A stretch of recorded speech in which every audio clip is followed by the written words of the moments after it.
another edition of the Paranormal Zone. And boy, I'm excited. Bob can't be here tonight because he's got something that came up. But Bob and I are very excited. This is the first year anniversary of the Paranormal Zone. We've had a lot of great guests on through the years, and this year this anniversary special is going to be for audio and video, because that's just the way to celebrate 1 year of doing this. So some of the guests that we've had on, before I get into tonight, I just want to recap a little bit. We kicked off the first show, with a legend in the paranormal, a demonologist, Carl Johnson. Very well known. Everybody knew his story. He was in the movie. Well, he wasn't in the movie. He was the original investigator on the Conjuring house. He's the one that brought in the famous Ed and Lorraine Warren. Not what you saw on TV. Okay. A little different. Throughout the time, we've had witches on. We've had psychics on. We've had UFO people on. A lot of UFO people, from abductees to people to talk about the spacecrafts themselves. It's been a great year-long worth of episodes. We're going to continue this year-long episode, and we're going to continue into next year. We're all excited. We're lining up some great guests. But tonight, we're doing a 2-hour special. So in studio with me for the second hour, she's going to kind of co-host. She just found that out. Emily Vallario, and she's with Witchy and Well. Witchy and Well. And our first guest for the year-long anniversary is a longtime friend of mine and Bob's. Bob actually did a show at his old studio once before at the KRI Center. Andy Kitt. Welcome, Andy. I've known you, 5 years, 6 years, maybe longer now? I'm pretty sure it's been longer than that now. So you were Greenland. Yeah, I've known you, the end of Greenland. And so that's what was Greenland. That's been a while, hasn't it? We moved out of there 10 years ago. Oh, so it's over 10 years I've known you, Andy. Okay. Yeah. Wow. And you have the Seacoast Paranormal Meetup Group, or Seacoast Paranormal Group, that has a meetup. Yep. It's open to the public the fourth Wednesday of the month, always the fourth, except if it's a holiday like Christmas and Thanksgiving, correct? Right. Well, the Seacoast Paranormal and KRI both sort of hit a stone wall with COVID. So between the two groups, KRI's got a couple of spiritual things that meet periodically in different places. I mean, when we had the center, we could do a lot of stuff there. So without the center, the only thing that's staying together is the monthly meetup, where people from different groups, people with different interests, get together. It's just like a dinner where we talk on paranormal, or even, I mean, not even limited to paranormal topics, but just to maintain the social aspect of the group. So there's still people that attend that meeting that have events going on. They spread the word, get extra help through that dinner. So yeah. It's just a social event to keep the group of us interacting. Yeah, and it's a great event. Everybody has fun. We always get new people. Old people show back up. New people show up. So, Andy, how long have you been doing the paranormal for? Or this type of research? In earnest since, 2007 maybe? What is that? It's a while. So, 18 years, 17 years? 18 Yeah, years. you've been doing it about as long as I started in November of 2007. I formed Essex County. So you and I have been doing it about the same amount, maybe a little longer for you, but in the rough... In the group, that's when the Seacoast Paranormal started. Right. Seacoast Paranormal was sort of the foundation thing, and KRI picked up out of that. We grabbed a few of the more serious people and went with KRI. But, I mean, I've been interested in the stuff for a lot longer, and I have quite a library of literature I've picked up over the years, just because, the interest has always been there. but Right. the active pursuit has only been going on since probably 2007 when my father passed. Oh, okay. So let's get into this because you collect books. All of us in this field collect good books. But you published the book. I did, right? You did? So that was when we were back when I was still in Greenland. Somebody sort of challenged me to write a book about where my position was at the time, and this was right when I was getting ready to consider going back to school. And I thought it would be interesting to like formalize my perspective of what I expected KRI to be and where I expected it to go. And in retrospect, reading it, none of the opinions have really changed that significantly. I mean, some have, but my outlook towards the paranormal really hasn't changed. And that's there is, I don't want to sit there and say anything is hogwash or verifiable. I'm saying there's certainly truth to what's going on, and if we can sit there and sort of accept the fact that some of these theories are not true, we could really push the field forward by finding out what is true and focusing on that, letting sort of the deadwood drop kind of thing. So there's a lot of theories between the paranormal, especially in ufology. There's a lot of things that people say that, there's nothing to it. There's just, it's wishful thinking, and people cling to outright fiction and hail it as these great events. And it's like, if you don't drop the deadwood, then you're stuck with that as part of a literature that should be considered when it really shouldn't. Let's find what core elements are true and build up instead of, trying to support the weight of every crazy claim that people make. And there are a lot of them. So, Andy, if people still want to get this book, can they get it? Because it's a great book. I did read it. Yeah, it's been out of print for over 10 years. Oh, time for you to bring it back then. Oh, I mean, I'm in the degree program here. When I have the degree, maybe I'll put up another one as sort of a precursor before doing legitimate academic-style research in the field. Because that's always been the ultimate goal, is just to handle the information, sift through what's available, find better ways to organize it, categorize it, find out what's true, and then test it. So then all of that stuff is possible, but like I say, you have to sort of filter down to the core elements before you can consider a point from which to build up. Yeah, that makes a lot of sense. Actually, it does, Andy. That does make a lot of sense. And anything you guys have done, you've always done it very technical and very interesting.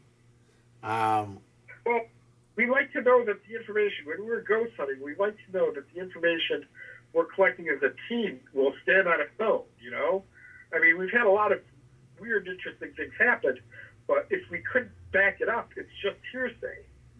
And we throw it out there and we let our reputations hold the validity of the weird things that aren't supported, but we also had the things that are supported that are interesting in their own rights, like having an EVP picked up from multiple cameras at the same time that a medium is responding to it, that kind of thing.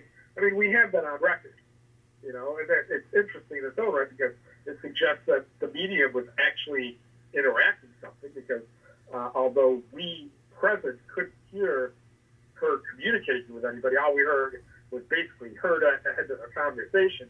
His EVP, we picked up traces of who she was communicating to. That's pretty powerful evidence. That is.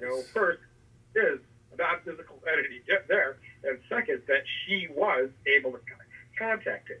Granted, the entity's level of communication was pretty limited. Basically, it just agreed with what she was saying and then corrected her when she was wrong. And you hear the medium self-correct when she hears, presumably when she hears the disembodied spirit say no, she sort of changes direction in the investigation. So, like I say, it's the timing is pretty interesting. So, and like I say, it backs up a lot of things that people suggest about mediumship and dead people and yada yada yada. So, it is possible to get legitimate evidence of a legitimate thing, but we have to let go of some of the preconceived notions. Very famously, everybody's all excited about getting orbs and photographs without ever once stopping to think, why would a little light in a photograph indicate to you that there's a spirit there? Yeah. I mean, it doesn't look like a spirit. And No. we know from other people's photographs that if the spirit wants to look like a human, it can. So why would anybody believe that a little point of light that has no shape, characteristic, or any reason at all for you to think that's a dead person? Why do people believe it's a dead person? Especially when we know that, especially if you have infrared lights and infrared sensitive cameras out there, that's what dust looks like under infrared light. So, you've got a lot of evidence that suggests that those orbs aren't spirits, and no reason to believe that they are. And yet people still cling to the belief that orbs might have some type of special spiritual presence. But the evidence doesn't support it. Can I ask a question? Yeah. I wonder how much room is there for intuition, for gut instincts in your work, if any? In ours? Yeah. Oh, we when we do investigations, we run multiple mediums, but they are not in communication with each other, and none of them has any advanced knowledge of the site. So they're walking into a site, and like each one gives a reading, and we see where the readings overlap. When you get three mediums saying there's a dead kid in the closet, and they have no communication with each other, you kind of get to give that more weight. Yeah. But when one medium says there's a dead guy in the closet, the other one says no, there's a dead guy in the porch, and the third says no, he's out in the front yard. When they all disagree, you kind of have to throw it all out. There's no agreement there. Right. But when they agree randomly, that doesn't happen by accident. Right. And you get to say that, and we've had several situations where people, we had one situation where medium went in and sitting there, the two mediums identify a spirit in a specific group. One medium sitting there saying how great the person was and how everybody loved him, while the other medium is saying that, oh, no, whatever's in there is truly and definitely evil, and he's messing with the other medium's head. And, you get that kind of thing where the information integrates like that. All of a sudden, especially the first medium, was getting very twitchy, playing with her hair, and she started to sweat while she's talking about what's going on. It was just bizarre to watch. And the fact is we record everything, everybody, we don't just, when we do EVP sessions, we don't sit there and pull out an audio recorder and ask questions and hope something answers. We wire up for sound at the beginning of the investigation, and we record it all. So we have recordings of all of this. We have videotape running. We usually keep two going portable, and then a bunch of cameras in places where we expect to have visually collected phenomena. When we expect something to fall off, or other people have reported having visual experiences, we try to cover those in the camera during the course of the investigation. So, the medium, by the way, the only thing that I can point to and say is definitely human spirit interacting is when the medium says that's what it is. When you see an image of something go by, there's lots of reports that actually suggest it might be some sort of recording built into the environment somehow. But interactiveness, when a ghost talks to a medium, the medium is really the only ghost detector you have. Mm-hmm.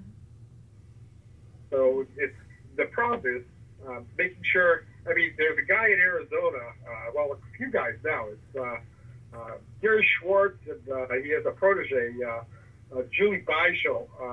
Has been doing a lot of research into mediums on that, academic style research. And one of the early things Jerry Schwartz did is he tested like 24 of the most famous mediums who would participate in the research, and he found that they were 10 times more likely than chance to get at information they shouldn't have had access to, which is huge. I mean, 10 times more likely than luck. The problem is 10 times more likely than luck still means they're wrong twice as often as they're right. You know, luck, you're right 3% of the time. These guys will right, on average, 30% of the time. But 30% of the time still means you're wrong 70% of the time.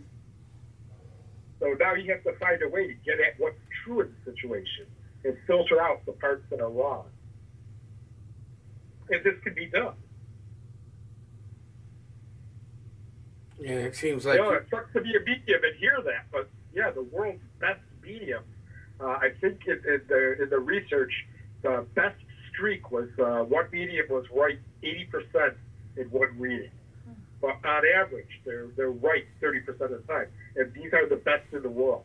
These are the Lisa Williams. These are the you know, all the names. I mean, people like Sylvia Brown wouldn't participate. James Van Prague wouldn't participate. But the person they based the TV show The Medium on, she participated. Joanne Gerber out of Boston participated. You know, these are the world's best mediums with a strong presence in the community. He went out and invited them until he had, you know, 2 dozen to work with. And Jonathan Edwards was a TV medium, did crossing over for a number of years. He's the one who they used him to pilot the study. So he didn't participate in the actual research, but working with him is how they made set up their model, their research model. So when he was tested, it turns out, yeah, he's getting information. I mean, you can sit there and talk about how selective he is, and how when he does his events, he does 2 hours worth of events, and he, you know, compresses it down to half an hour of a TV show by throwing out 75% of it. But it doesn't matter because that remaining 25% is really good. Mm-hmm. Now, Andy, you know, I'm not. If you can't answer it, fine. So as we get older, you know, all humans have a time clock, a beginning, a middle, and an end, right? Sure, why not? The problem is you and I just won't end. We'll be 100. We're going to be around for another 100+ years. I don't let my physical body last for a long time as long as I can function. Okay. But I don't believe we do have a time frame like that. All right. I don't think. I think humans exist first as a spirit, and we get bodies for a while. The body comes, the body goes. We want another, we get another. But the human soul exists irrespective of time. So saying that we last forever isn't even a valid statement. Interesting. That's an interesting. I got a call today. Okay. From somebody I've known for years in the paranormal. Okay, I'm not going to mention names or anything. He got some bad news, meaning his health is starting to dwindle. So he wanted to see what it was, you know. So as your health starts to, and you know your health's going. I mean, this is when you get the final news that because of your health issues, you might last a month, you might last 10 years, you might last next week. Do you think the electromagnetic fields or anything like that in your body changes? As we get to the end. Magnetic fields in your change are completely irrelevant to your soul. Can they change? I don't see why they couldn't, but I don't see why they would either. Okay, that's a great answer. I don't think the electrical, you know, people like to think of, I mean, and I hear this a lot, you know, especially for people with, you know, half-baked freaking ideas of science, is that, you know, energy, you know, the human soul must continue because energy doesn't get destroyed, it just changes forms. It's like, this basically people who have no concept of what energy is. Basically, change in the universe occurs because of force. The things that resist forces, there are things like momentum, there's, resistance and electricity, but only a force can make something change. Energy has nothing to do with it. Energy is the bookkeeping system that says how much force you need to apply to make to overcome a certain amount of resistance. Energy is just a bookkeeping system. So this idea that it can't be destroyed is just almost an insane statement to begin with. Basically, the idea that energy can't be created and destroyed, that's out of Newton, back in 1650, when they thought energy was something that physically changed hands. But in 400 years, we have never demonstrated that energy even exists. The forces, they definitely exist. But the energy doesn't. It's just a bookkeeping system. Energy is work before it happens. After something moves, it's called work, which is just a bookkeeping system for how much something has changed. That's a very interesting theory, Andy. I got that. It's a theory, a definition of what's out there, Science spent literally 1,000 years categorizing the physics of the world as much as they could. And, they had the idea that the theory was that energy is something that physically changed hands because it's a lot easier to think about it that way. But the problem is they've never demonstrated it, and they know, that at best energy is just a bookkeeping system. And when they sit there and say it has to change forms, well, that's because they don't know what to do with it, When something heats up, it's slowing down because of friction, and it's heating up. It's like, why is it slowing down? Well, some of that energy must be going towards heating it up. And maybe that's true, but the forces involved aren't, multiple forces are affecting an object at the same time. So the change in position relates to both the internal heat, because heat is just how fast the molecules are vibrating, versus how fast the whole object is moving forward. And, it's just, there's a change in the motion involved, and energy can represent it in both the motion of an object and the internal heat that is building up. But the forces involved, if the force isn't enough to overcome the friction, well, whatever it is going to stop moving forward, and instead, anything that's any additional force applied is going to go towards heating it up. It's not a question of did the energy change form. So the question is, what's the outcome of the force? Right. So when you have somebody who can channel the energy, what do you think that is? You think it? Well, I know people who can channel energy.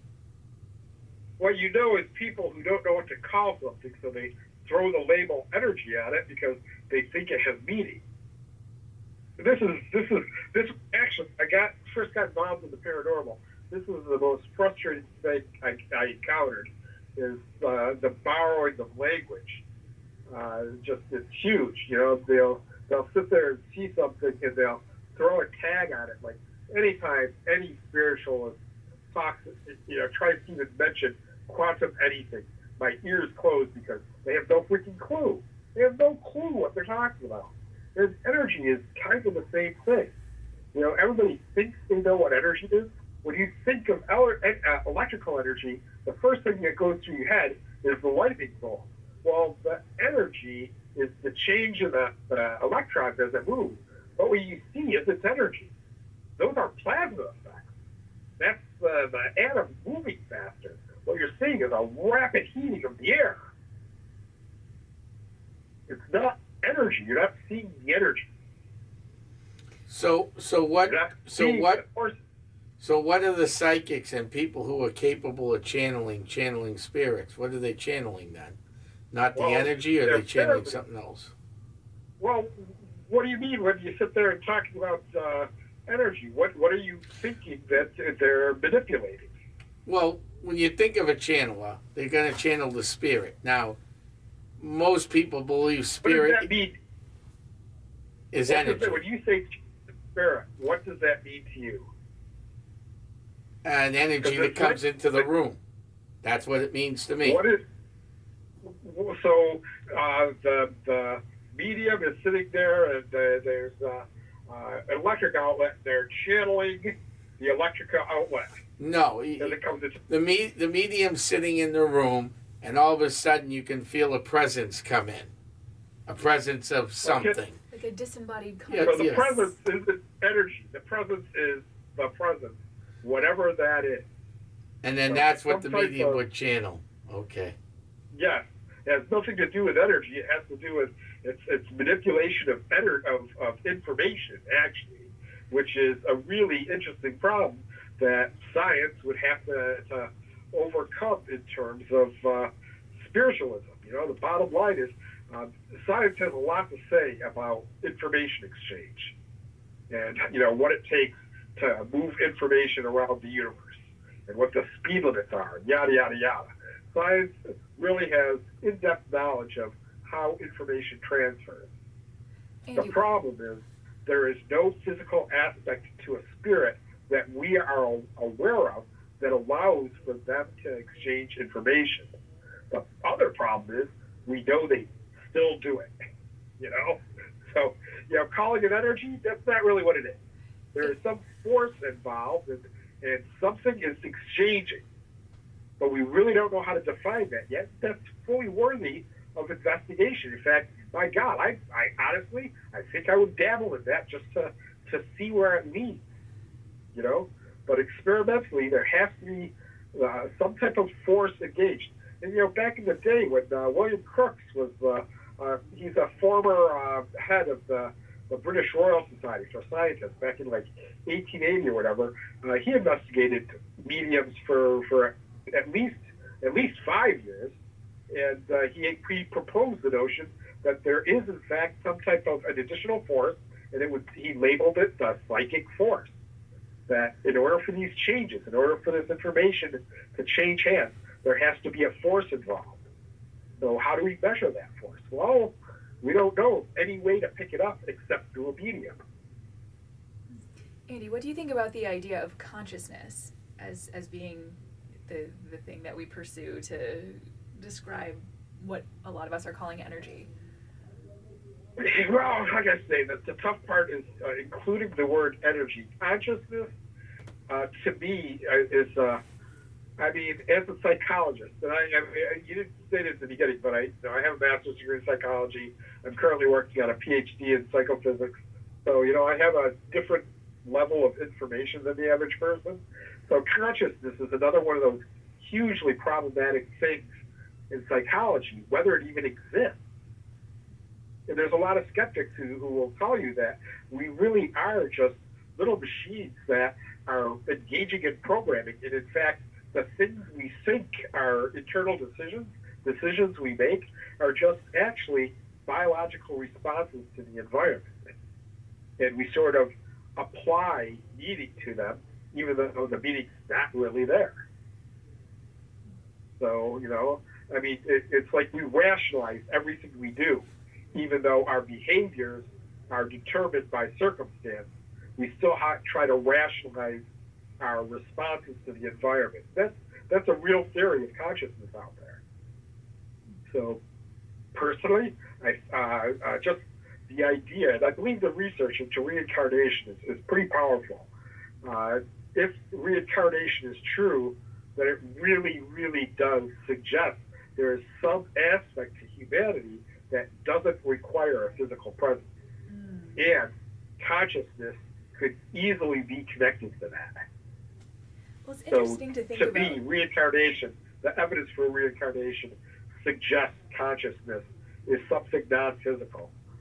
So, which really messes up all sorts of interesting interstellar travel problems, you know? Everybody who wants to talk about, if you think about it, Star Trek's transporter, unless it transports the consciousness, what it does with the physical body doesn't matter. It creates all kinds of logic of people who think about, you know, all these sci-fi things that don't do what people think they do. You know, we like to gloss over all the problems and the logic and stuff without realizing what the actual problems are. That's a very to mess you up with the transporter thing. Think about it. If your soul is in any way linked to the actual atoms in your body, then to get on a transporter and to get beamed anywhere, it has to project your atoms through space and rebuild them all on the other side. What and if that's true, well, then there's a maximum speed limit of what the speed of, then you have to reassemble everything exactly the way it was before. And if you know, every time you get in that transporter, the stuff that's not transcribing properly, you're creating errors in the newly created body every time you do it.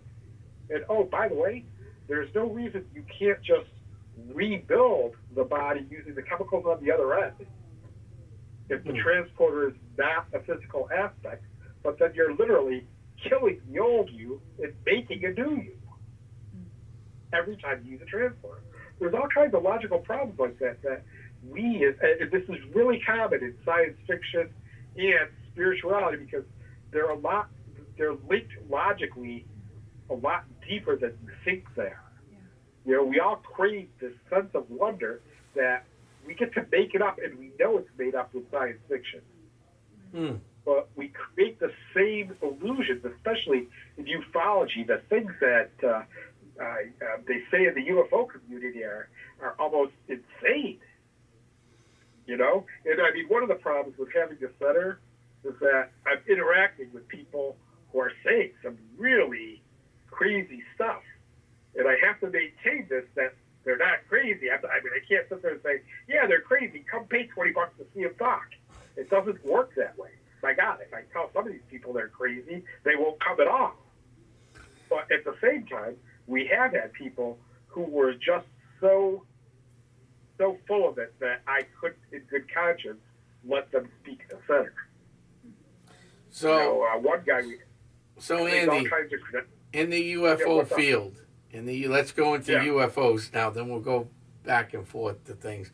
So what are some of the crazy things that you've heard in the UFO field, or ufology? That Betty and Barney Hill were abducted.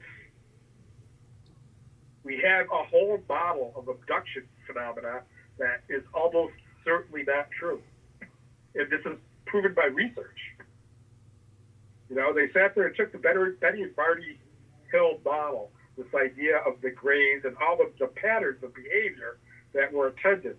And they talked to, you know, I don't remember how many, like 400 people who were abducted, and they created a questionnaire, like 20 questions that you ask people, and if you were abducted, you will answer at least, I'm just taking this as examples. I don't have the research right in front of me. But if you answer 8 or more of these questions in the affirmative, it suggests you were probably abducted.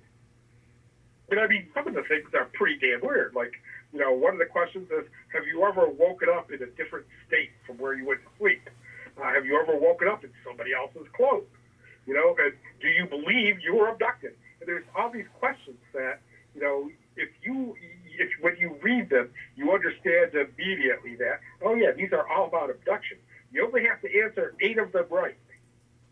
And the problem is that when they put this out to the general population, it turns out that those questions are very much more, they are more likely to predict whether or not a person is an alcoholic than it is to predict whether or not they've been abducted. And in fact, it came up by, I think it was 0.2%, whatever. When you go through the percentage of people who tested positive when they ran this questionnaire out, it suggested that like 5 billion Americans should have been abductees, which is insane. And even now, it's been said that there's 10,000 Americans claimed to have been abducted, which there is no program in the world that aliens would engage in that requires data from 10,000 people. The effort involved would be insane. The size of their research team would have to be, I mean, they have to be doing constant abductions to gain that kind of data. Just the level of what they're saying going on does not make sense. In the Betty and Barney, there's no physical evidence. What little they have is actually in the basement of UNH, and their physical evidence is that the magnetic patterns on the trunk lid of the car shifted. We don't know that. We have no idea what the magnetic patterns were before that in the event. There's scrapes on Betty and Barney's shoes, or on Barney's shoes. It's like, that doesn't matter. That means he was dragged. It doesn't mean an alien did it. And he admitted that they were being chased by punks. He pulled his gun out of the glove box and is drive down because he was so afraid of some punks that were chasing him, that were following him down Route 3 or whatever that was. Honestly, the Betty Barney Hill sounds a lot more like they had a very tragic event with a lot of fellow travelers, abusive fellow travelers, and they blanked on it. There's virtually no physical evidence that says aliens did anything.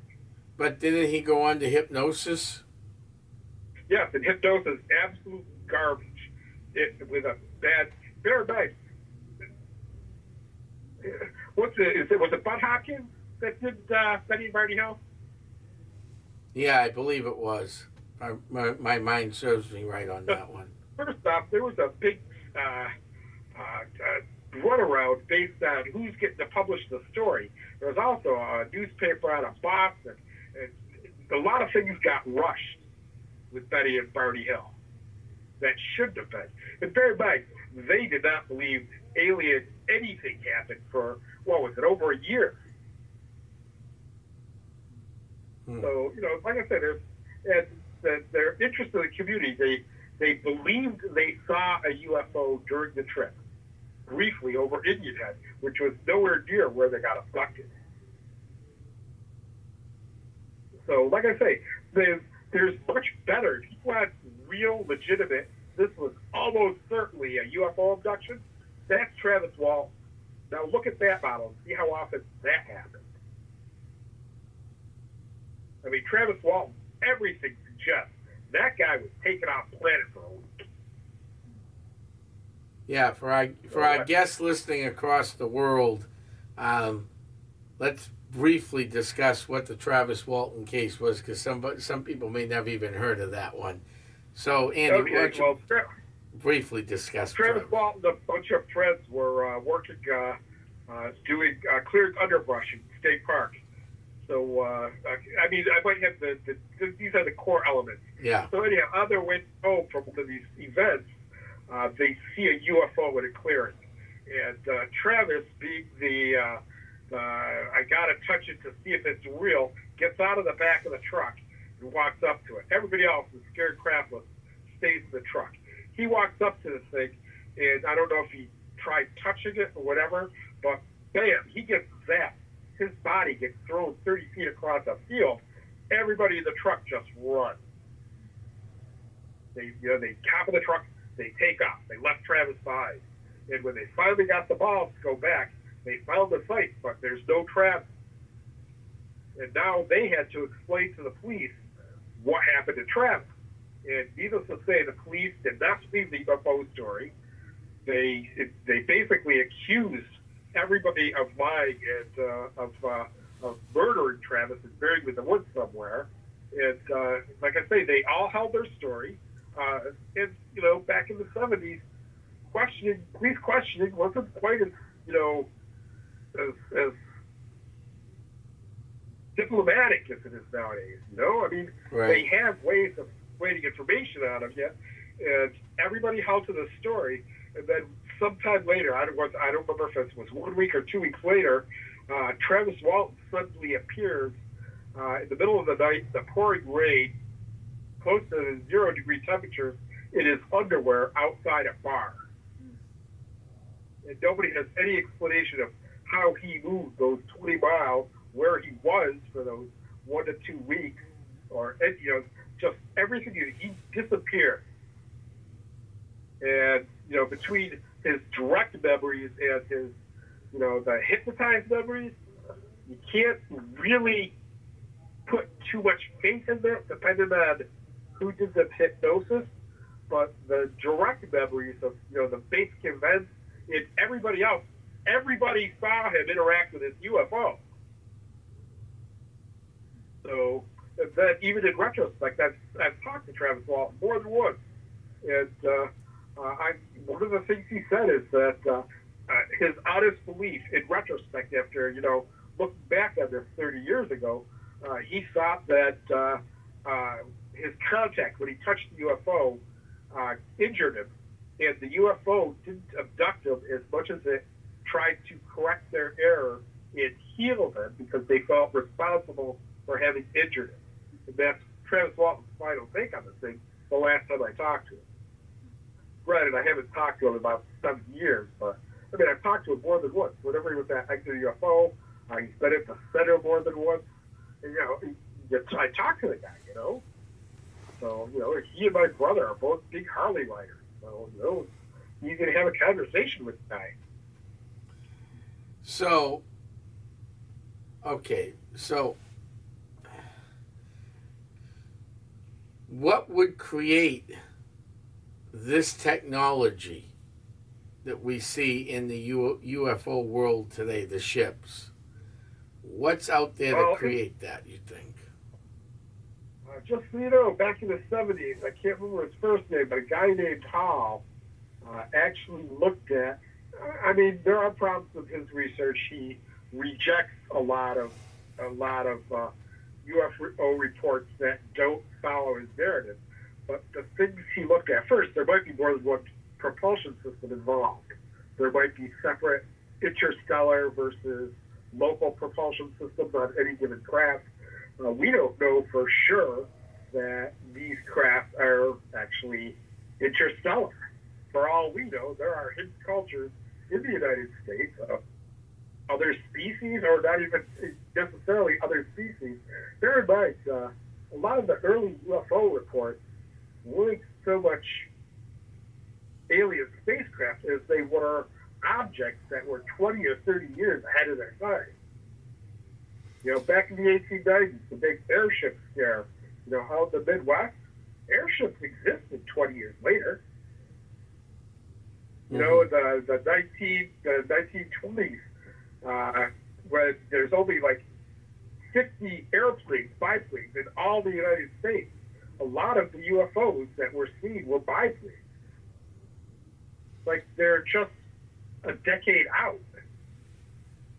So that doesn't actually suggest alien technology. Mm-hmm. Now, there are reasons to think about the aliens, but some of the problems is that the alien stuff, we don't have it. The best, honestly, to me, the best evidence of the alien stuff is Roswell. So just the fact that people saw things that sort of uniformly describe the things they saw, this is well before Betty and Barney Hill. So if they didn't get it from there, well, that's kind of sketchy because separating what they talked about, because remember, although Roswell happened in 1947, the people, it didn't get published until late 70s, early. So at some point there, I'm getting some kind of echo on this phone. Is that you or me? That might be you. All right, let's turn the phone this way and see if it changes. All right, but there's reasons to believe because of the Roswell. Roswell, when the government started coming up with their formal explanations, in 1947, they immediately said, "Oh, it's a weather balloon. Put the debris in front." And there's questions on, what the debris was, whether it was actually at either of the two sites.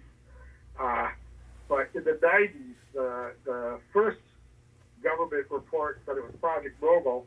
The revised report, which I want to say was 4 or 5 years later, said the same thing, but then tried to explain what people saw as bodies. They tried to make the claim that the craft crash that everybody talked about was one thing, but the bodies were from an incident 10 years later. And I find that interesting that they would, if the bottom line is, if the first crash didn't have bodies, there's no need to explain bodies. You just sit there and say they're wrong. They're grieving it. They're making it up. There are a lot of ways to blow off the bodies without trying to explain them. Instead, they came up with just a really, really flimsy explanation for why people would have reported bodies. To me, that is an admission that bodies were present and needed to be explained. That's because another. honestly, there weren't that many people reporting the bodies. Well, I guess there were, but not all. The better reports actually came from the least reliable people. Now, this is a question I've asked everybody I've ever interviewed on UFOs, UABs, and whatever else you want to call these things.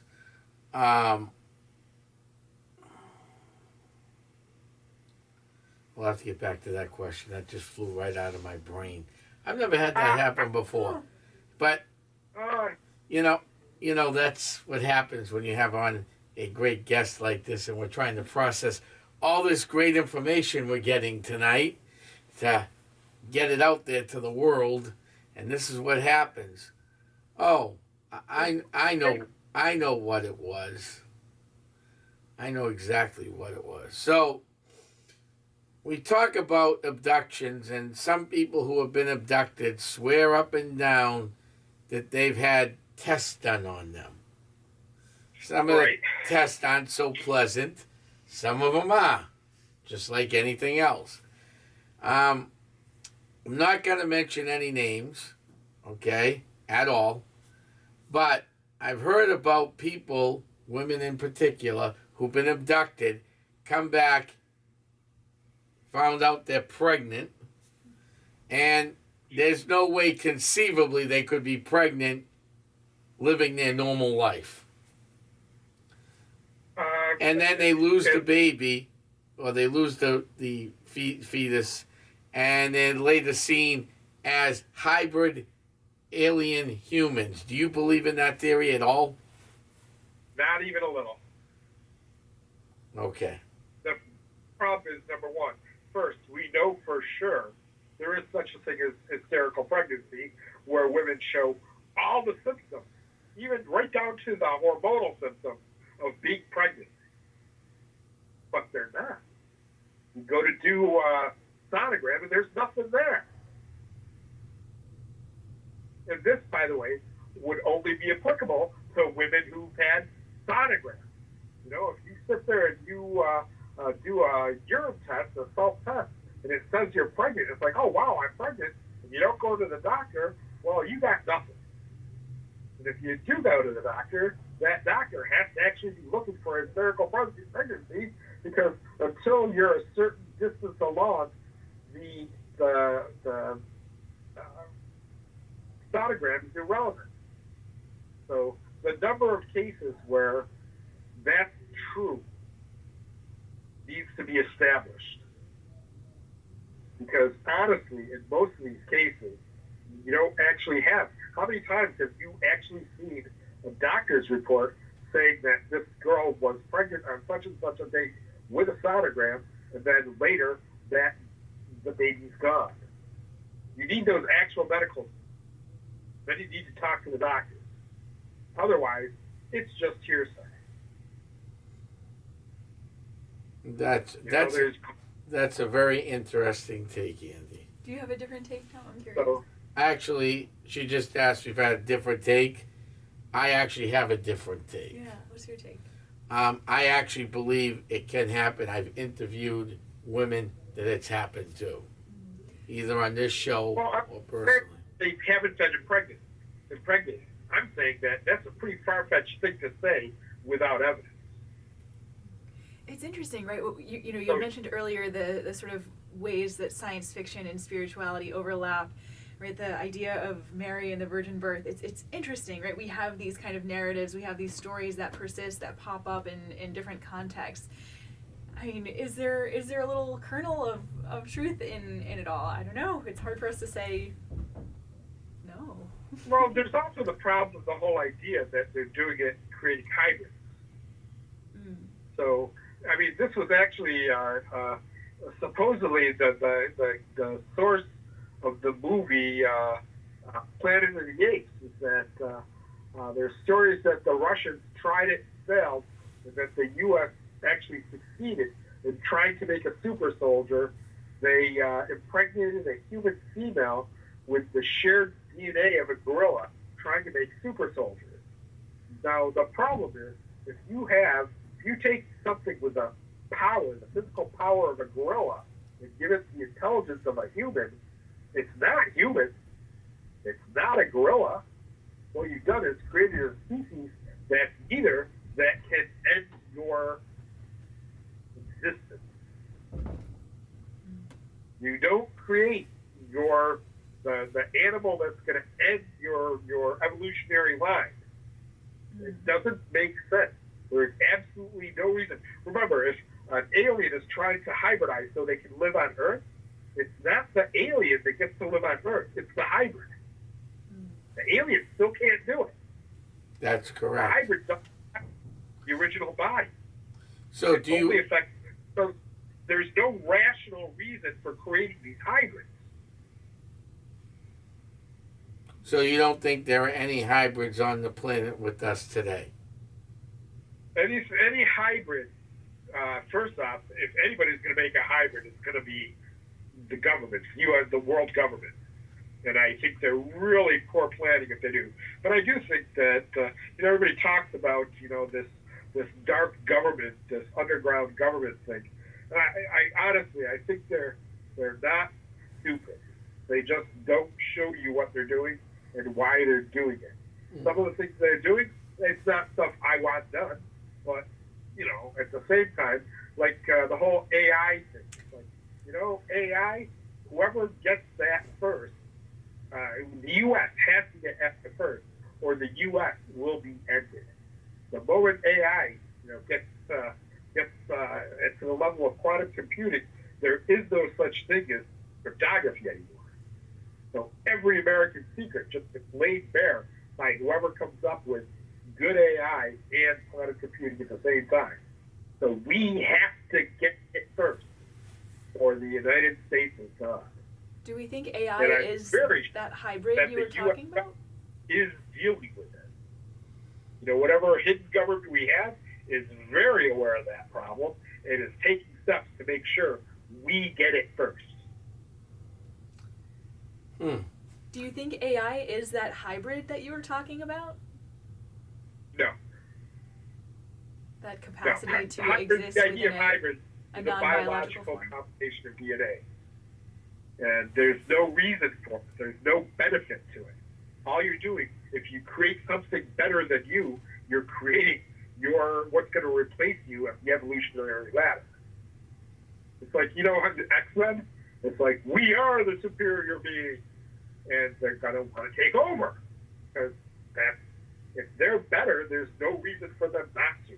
Why would they subject themselves to the opinion of inferior species? That's like us sitting there saying, well, monkeys, chimpanzees turned out pretty good. I think we should let them govern us. It's not going to happen. We have the power, we have the intellect, so we govern the chimpanzees, not the other way around. So there's the risk of hybridization is you're creating a species that's better than you. And you don't think AI will ever be that? AI isn't biological. And AI depends on the programmer. The idea that a computer can self-program itself, it can only do what you tell it.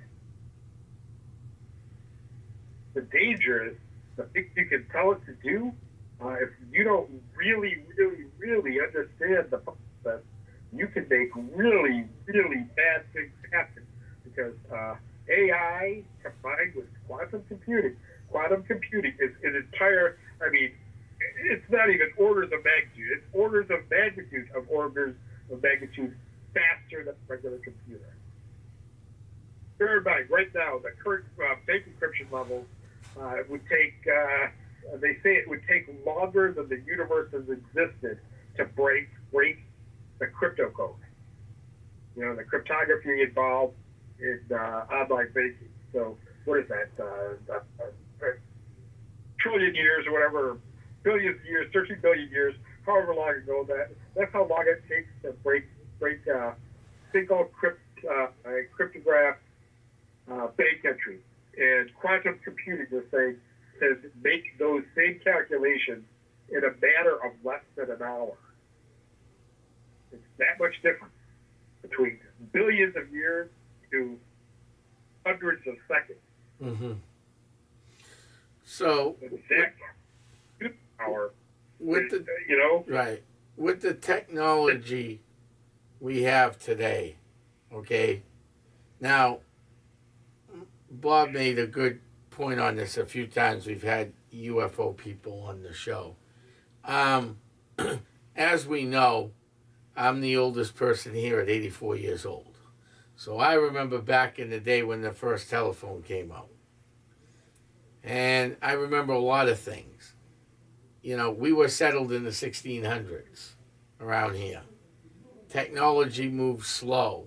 But during the late 70s, early 60s, 70s, technology has boomed. I mean, I remember playing with a Nintendo when I was a kid and an Atari 2600. The technology on video games far surpasses that. Okay? There was also a belief that FDR had a meeting with the Greys, and we ended up with some alien technology, and that's why we're moving faster now. Look how fast we've gone from a brick. If you remember the old A-Team movie, TV show, Face always had a brick. That's the phone that plugged into the cigarette lighter. It was about this freaking big. And just first off, remember, you're looking at what was made available to pop culture. Right. Bear in mind, you don't know Crooks, the guy I told you about, who in 1870 yeah. was, researching. Just so you know, he's the guy who invented the cathode ray tube. Okay. That's the TV. Got it. So, that was developed. And, when TV took on, and then as miniaturization hit, TV got cooler and cooler, and then they shared aspects. We have paths of technology. This stuff didn't come out of nowhere. I am more concerned with how the freak the Sumerians, what was the city? Babylon. There's no precursor. But to us, there's precursors to all of it. Mm-hmm. You can trace this stuff back. It was first made available, and as improvements happen, we have more and more people making improvements and funding improvements.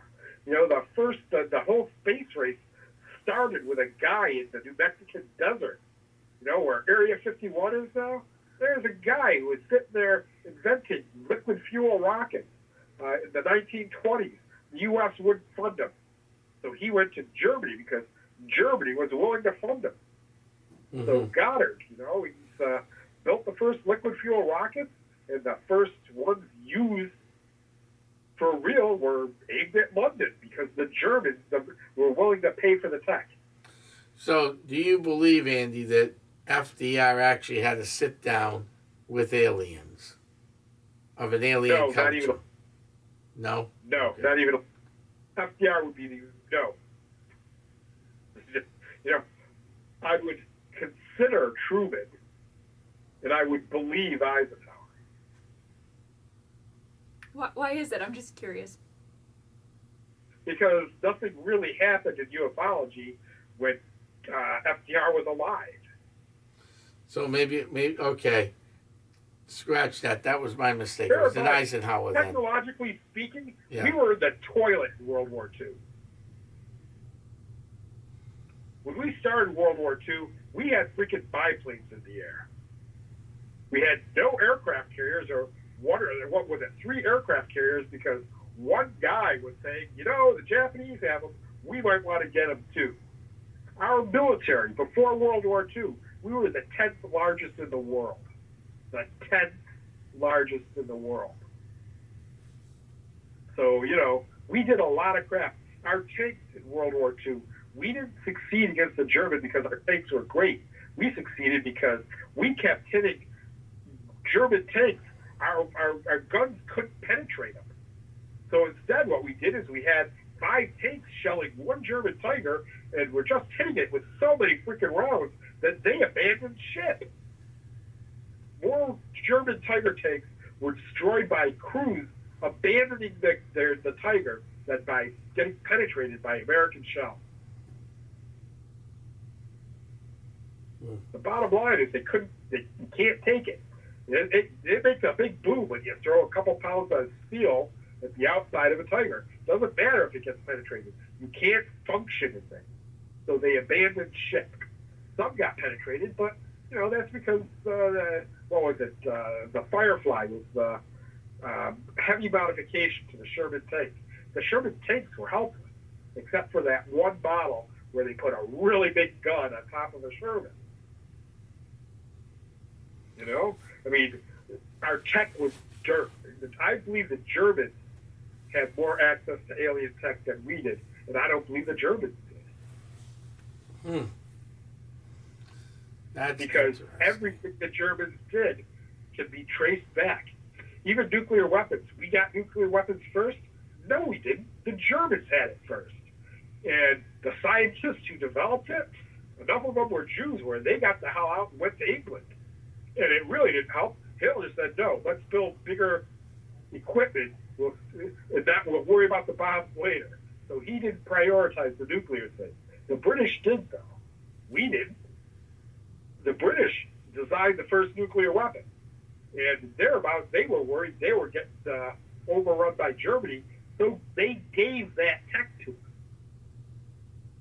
them. And, the tech on how to purify the ore for a nuclear weapon. We didn't have that. The Canadians developed that.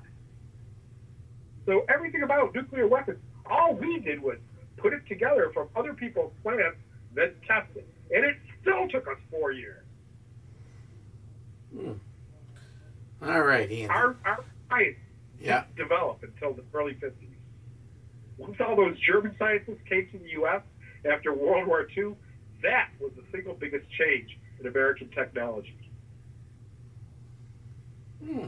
That's an interesting take on it. The next thing I want to cover is Bigfoot and cryptids. What's your take on cryptids of like Bigfoot, Birdman, and stuff like that?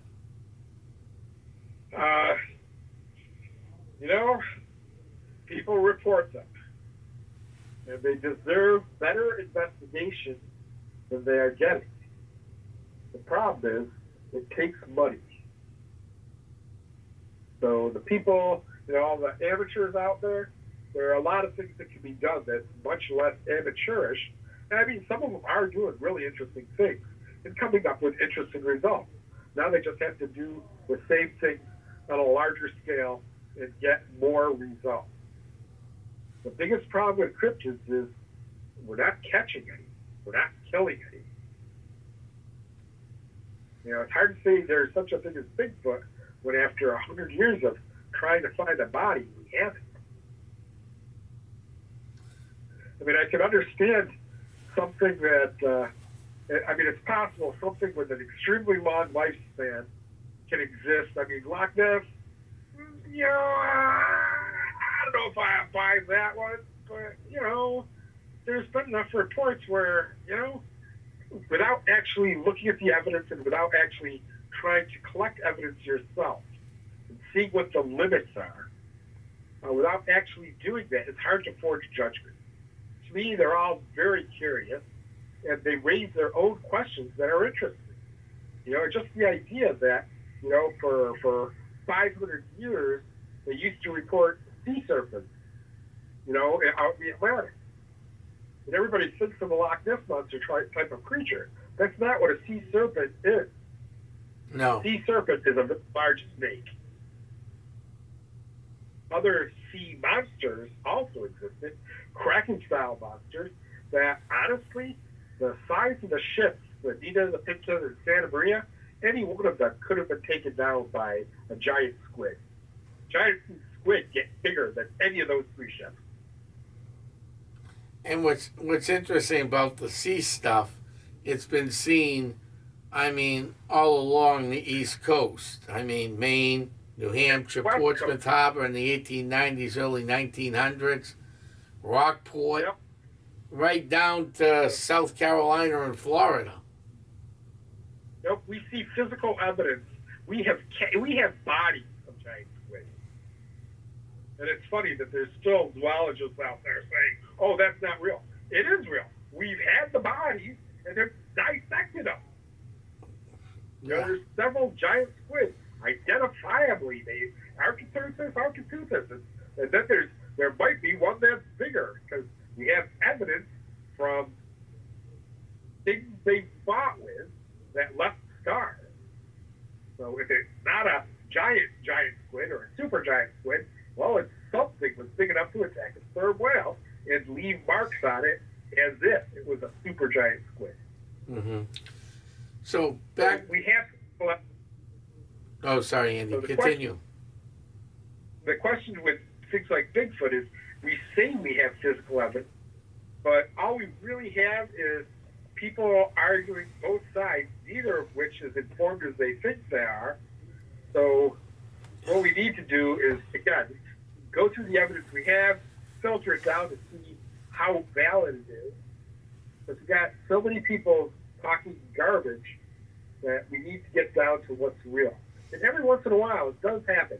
Do I believe in Bigfoot? Yes, because back in the 80s, there were a couple of people out there who were doing pretty good work. And then you get caught in the trap of, well, you can't make any money doing that kind of stuff. So people start saying things that get them to sell books instead of, is it true? So this is one of the big, with all of every paranormal fringe field suffers from the same problem. Is without research money coming in, we have to rely on the good graces of people who want to believe something spectacular. So we keep writing books that one up the guy next to us.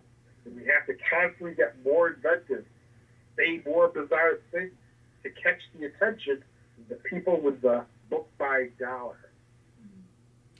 So do you think cryptids, like some say, especially with the Bigfoot, that they may be interdimensional creatures? Do you believe that? The whole concept of interdimensional fails for the same reason that the transporter problem fails.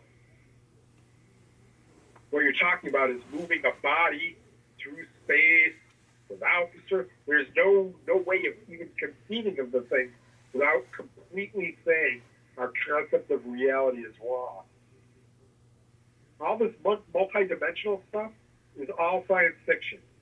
There might be physicists talking about the multiverse in a bunch of different aspects, but the way they talk about it isn't the way spirits talk about it. When we talk about the multiverse, it's usually, let's say, right now I have a choice. I can either sit here or I can go out, run to the store to buy something to drink real quick. If I run out and go to the store, I get run over by a car and I'm dead. So by staying on the couch, that reality still occurs, but that's not the one I'm viewing because I'm viewing the one would be on my couch. But both universes still exist.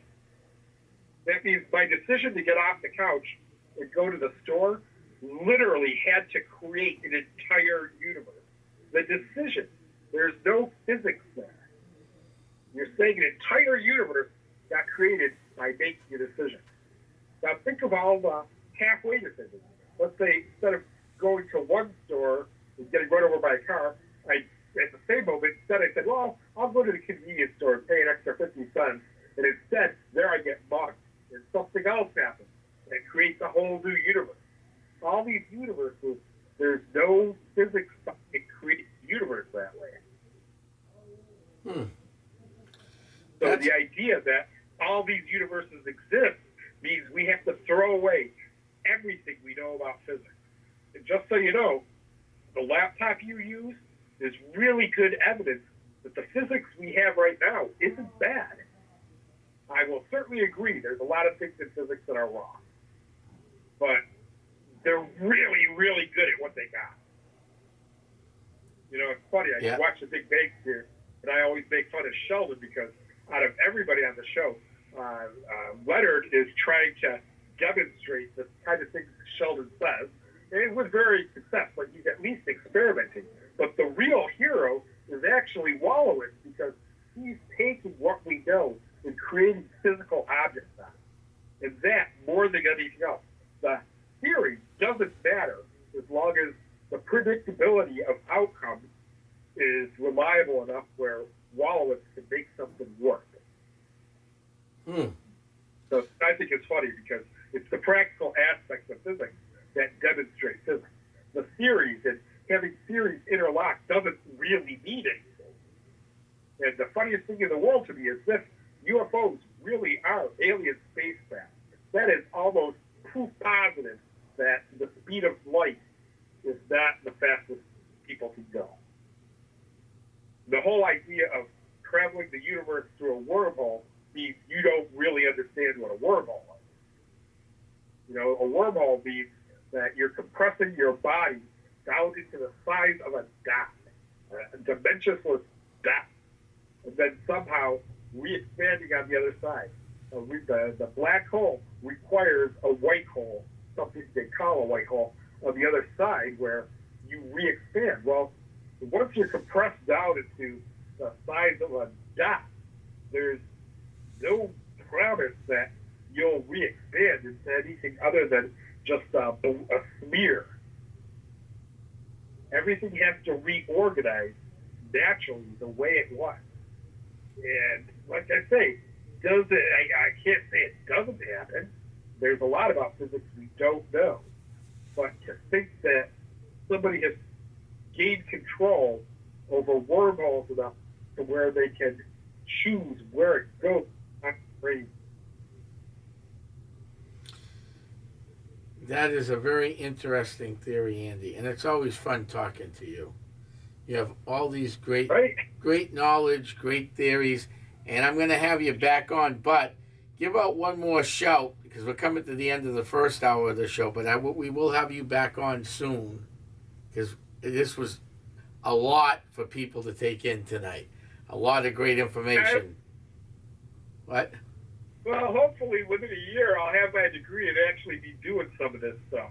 Right. So we'll find that out, see where that goes. So if people want to go to the KRI dinner, how would they get a hold of it? After listening to this show all across the East Coast and across the world, they want to fly into Portsmouth, how do they get a hold of you to tell you to come to the dinner? Well, they don't get a hold of me. What they do is go on meetup.com and they look for, it's listed twice. It's listed in a meetup called Consciousness Studies, and it's listed in a meetup called Seacoast Paranormal Research Group. And it's the same listing. You know, they both are, in fact, I think they're the Seacoast Paranormal monthly meetup. KRI pretty much went down at the start of COVID when the offices went down. But Seacoast Paranormal is what still exists. So, but the Consciousness Studies has other events, like Val has done a lot of stuff with us through KRI, and now that the site, the building is gone, she still has events just at libraries and stuff through the Consciousness Studies meetup. But meetup.com, based in Portsmouth, both of them are probably, if you search for paranormal or spiritual, it'll give it to you. But if you look specifically for Consciousness Studies or Seacoast Paranormal Research Group in Meetup, you will get those two. They'll tell you, you'll see what is current, what's active.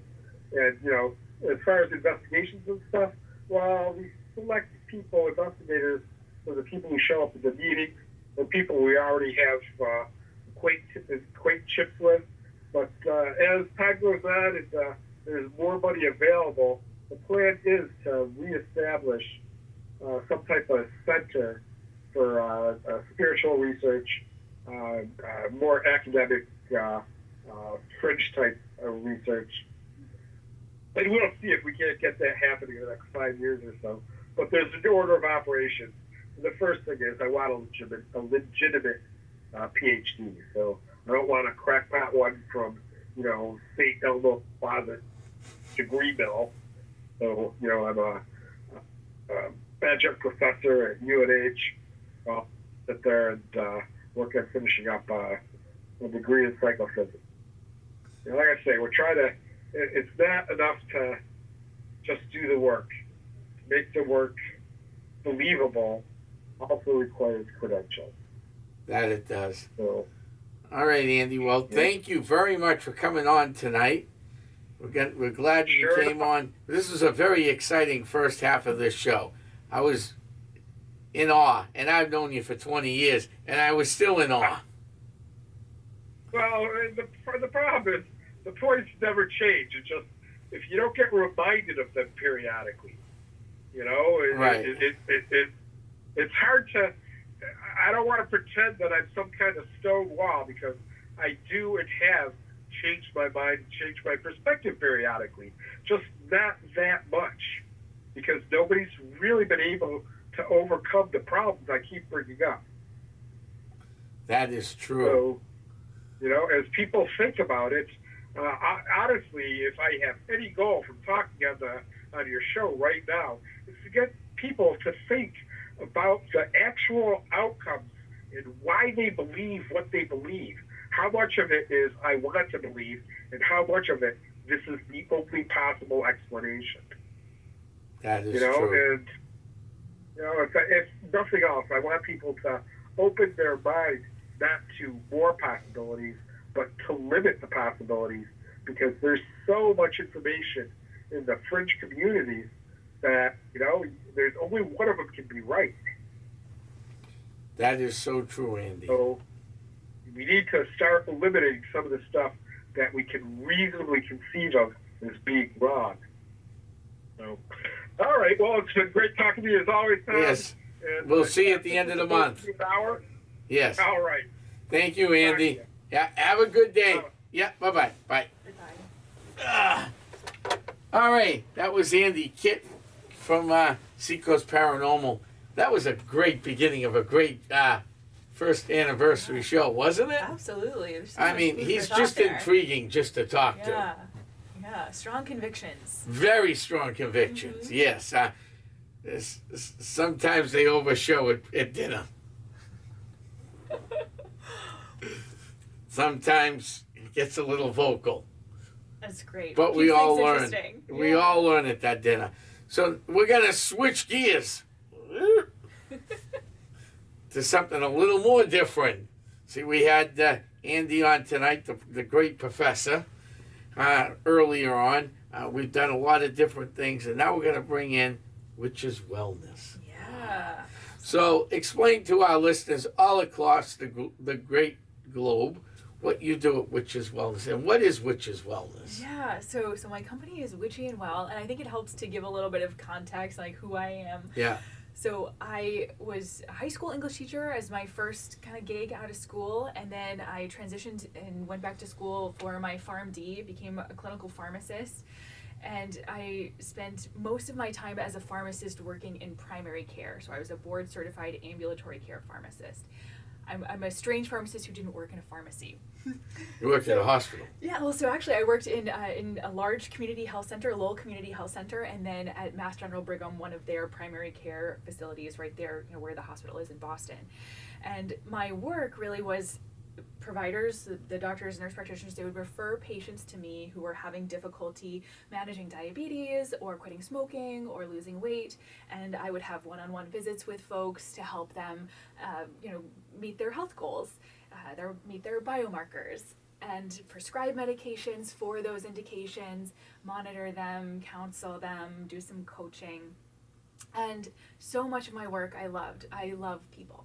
I love chatting with... No, I can't tell. I mean, I could never tell that one. People are just my favorite. So yeah, Tom and I know each other from networking. Right. We're both members of the largest chamber in the world, the Merrimack Valley Chamber of Commerce. So that's where I met her and met a few. We had another guest on from the chamber too, a while back. So That's great.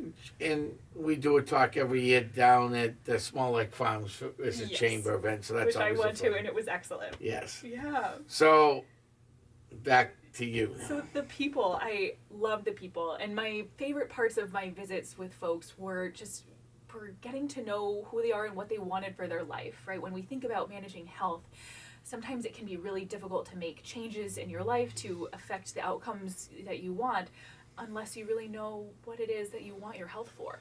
I think about it a little bit like money, right? You know, we can say we want money, but is it the money we want, or is it the things that we want to buy with the money?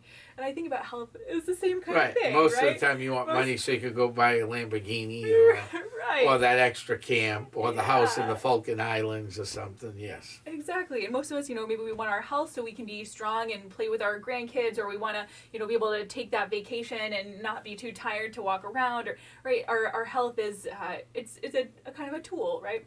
So I think for a lot of folks, just focusing on losing weight or just focusing on bringing that A1C down, you know, it's it can be hard without knowing why you're doing it and what's in it for you. So I also started to get to this point where I was feeling like, you know, folks, we're looking at health in a pretty narrow lens when we talk pharmacy, right? We're kind of breaking down your overall health, and then we're kind of limiting it to just our physical health, and then we're limiting it to just a disease, and then we're limiting it to maybe like just a receptor that a drug fits in that we can really kind of, you know, home in on. So I started to get this feeling like, you know, we're pretty narrow in our approach in my work as a clinical pharmacist. And I got to this point where I was really feeling like thinking about health in this narrow lens. I don't know how much good it's doing when I could look at the whole picture. I could help people Right. look at their Well, whole health. especially with health itself. I mean, Yeah. this is a paranormal zone, but health is important to what we do. Absolutely. Because, I mean, yes, you need to go to your doctors. You need to do Absolutely. all that stuff. Yeah. Okay, fine. We'll leave it at that. We're not telling people don't go. Go We're to your doctor. Go to your doctor. Right. Absolutely. But it But- doesn't have to be the only right. thing that you do to But- take care of yourself. So back in the day when I Yeah. was a lot younger, Yeah. I'm 84 now, so when I was a lot younger, there was a time I didn't go to doctors for whatever reason. I just didn't go. There's a lot of young It was folks, before right? It was before they mandated health care. Okay, that was part of the reason why I didn't go, because I just didn't want to deal with the health care stuff. Yeah.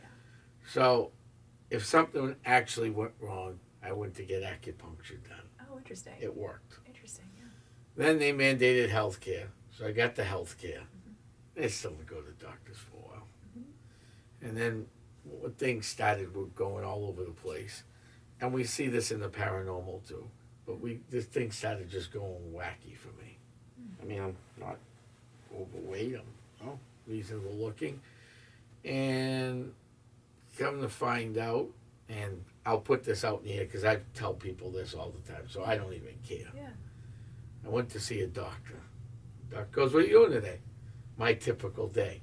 Few meetings, back to work. Yeah. I start at 6, sometimes go till 1. My brain shuts down at 1. And folks, I don't mean 1 p.m. I mean the a.m., okay? So I went to the doctor. The doctor goes, "Well, you may have to cancel a few things." "Oh, why is that, doc? I mean, I feel great." "Well, you don't pass an EKG, you go to the hospital." "Oh, gosh. okay. What's wrong?" Your A1C's was over 11 or 12. It was over 12, that's what it was. Or whatever it was high. I said, "That doesn't sound high. Your blood pressure's through the roof." Okay. So he puts me on medication, and it's like been a human ping pong ball. Now, why is that important when we do the paranormal? Because even though there are medications that are helping, and they're helping you, okay, they do react. And they can cause you to see things, feel things, feel like, you know, all the stuff we get a call, and I got a ghost in my house, I got this, and this, and this. Well, come to find out, sometimes there's a drugstore in the house, all legal, but there's a drugstore in the house. And it doesn't take a rocket scientist. You're educated in this, I'm not. But it doesn't take a rocket scientist to know that a table full of medications is going to react to each other, most likely, somewhere along the way. Now, whether it's simple reaction of a little hive or, or you start feeling like you're being stalked, followed, or seeing things, that can happen. Yeah, absolutely. So, luckily for me, I've never had that issue, but I am on a decent amount of medications. Yeah. Hopefully one day I'm off them. Yeah, exactly. And I think, our medications are important. They are. For any indication, they're are. important. It wasn't my passion, but here's the thing. I like for folks to know that it is possible to do other things to get yourself to a point where maybe you don't have to take as many medications. Right, you still got to Right? take it, but it might be a reduced. Might be a reduced. Right, maybe a reduced dose, maybe a reduced number. Right. I think we've been quick in Western medicine to say the medication is the only way forward for you to be safe and stay well and to to continue on. But there are so many things, and there are so many folks who are learning all of these other ways. Right, we found that so much of our chronic illness is linked back to stress.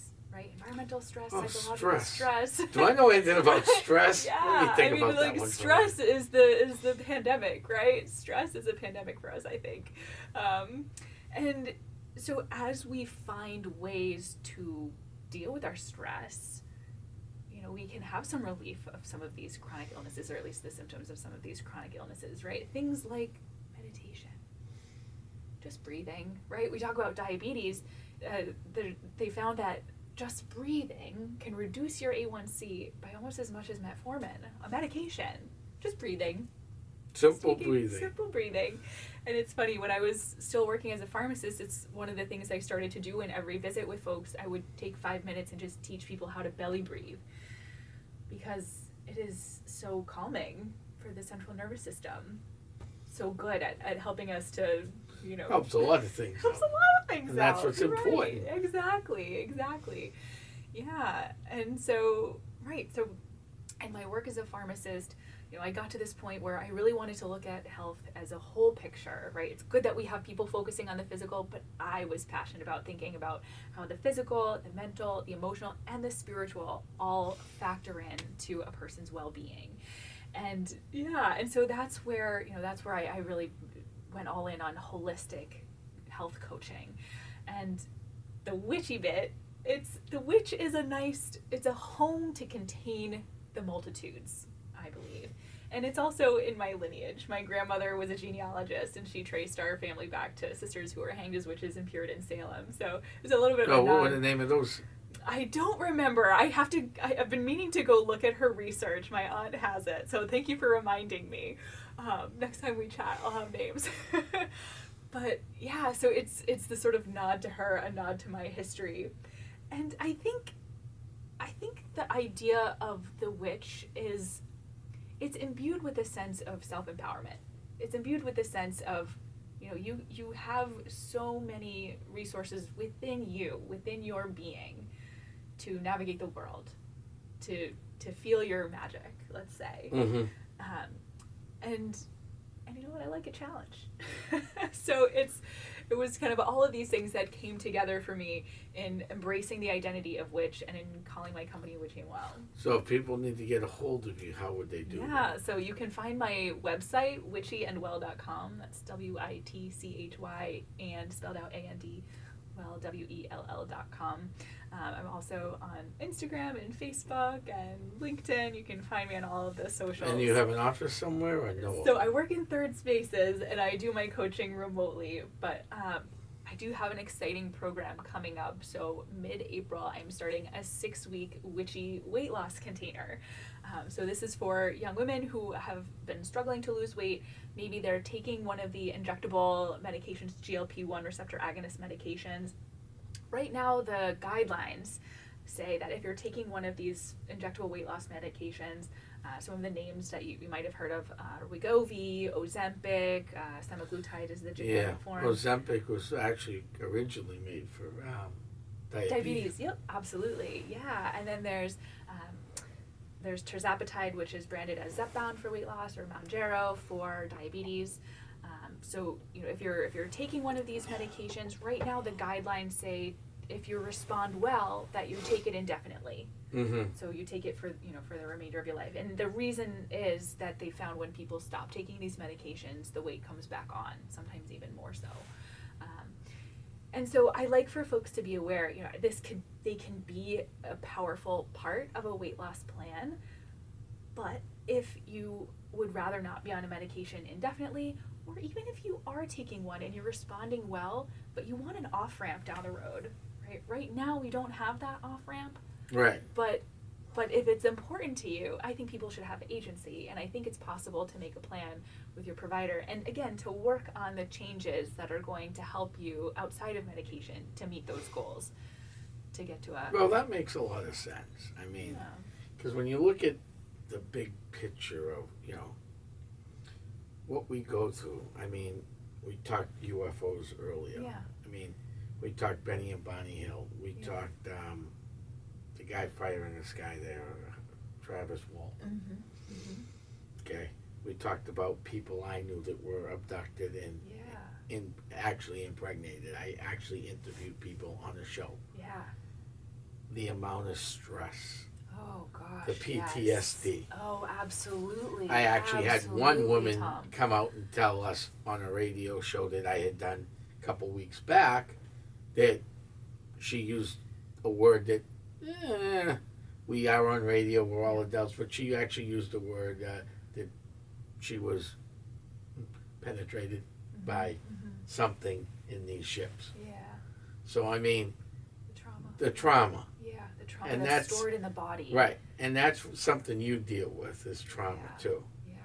So how do you and so you just talked about the weight loss thing. So say we have somebody listening all over the world, and you said you do remote, which is great. Yeah. That way people in England can get a hold of you. Sure. Yeah. People in France, Germany, wherever they're As long as you speak English. you got it. Right. So you're fine. Yeah. So with that, so if somebody is suffering that type of trauma, or they grew up in a house that had demonic entities, which we never got into earlier, those can cause you plenty of PTSD, trauma, etc. Yeah. How do you help people with that type of trauma, since that's the what this show is based on too? It's a good question. I would definitely want to make sure that they had a licensed mental health counselor that they felt comfortable with, and again, right, thinking about health holistically. I'm a coach, right? So my job is to help you find your goals, right? What is it that you want your health to look like?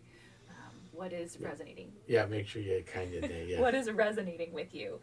And then it's about putting the pieces together, right? What strategies and tools can you use on your own? Deep breathing, mindfulness, gratitude journaling, calling on the I'm going to say the word energy. I know that wasn't Andy's favorite word, but no, calling on the energy. We use energy all the time, so don't worry about that. The energy around you, to reinforce the narrative that you want for your life. And I think things like, like you can channel the energy of a color, right? You can choose something with intention to remind yourself of something like of the color. Something happy, right? Right, exactly. Like yellow, you might surround yourself with yellow for optimism. Right. So there are so many tools in your toolkit that you can build to take agency and to make choices for yourself. But it's also so important to have the team members that are well versed in helping you. So licensed mental health counselors, certainly, and there are so many developing treatments for PTSD. A great book, I don't know if you've read it, The Body Keeps the Score by Bessel van der Kolk.